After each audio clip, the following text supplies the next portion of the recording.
In Israel, more demonstrators took to the streets today in Jerusalem after lawmakers passed a controversial bill to limit when the Supreme Court can intervene in government actions. Businesses are shutting their doors, and thousands of military reservists say in a letter addressed to lawmakers they will not report for duty. ABC's Faith Abube has you covered.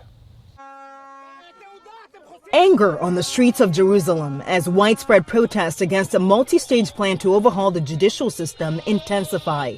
Thousands packing the streets, some tying themselves to each other near the Supreme Court, and police officers seen blasting demonstrators with water cannons. We're here to protect our democracy. We were left with no choice but to go to disobedience. Inside the Israeli parliament, opposition lawmakers storming out in defiance. The remaining members of the Knesset unanimously passing a highly controversial measure to limit the court's power to block government decisions it deems unreasonable. I am 100% in favor of this judicial reform. I think my country needs it. Prime Minister Benjamin Netanyahu and allies argue that the plans to overhaul the judiciary is about returning power to the government.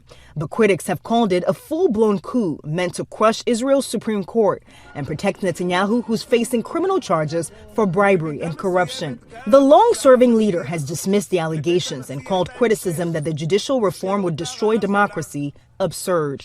The Monday vote coming just hours after Netanyahu was released from the hospital after a two-night stay where he was fitted with a pacemaker, according to his doctor. Meantime, the White House calling the passing of the judicial overhaul bill unfortunate. Major changes in a democracy should be, if they're going to be enduring, must have as broad a consensus as possible. President Biden said it didn't make sense for Netanyahu to move ahead with the plans for judicial overhaul, saying that given the range of threats and challenges facing Israel right now, the plan has become more divisive, not less. But the White House says the U.S. will continue to support Israeli leaders to build a broader consensus through political dialogue. In Washington, Faith Abube, ABC News.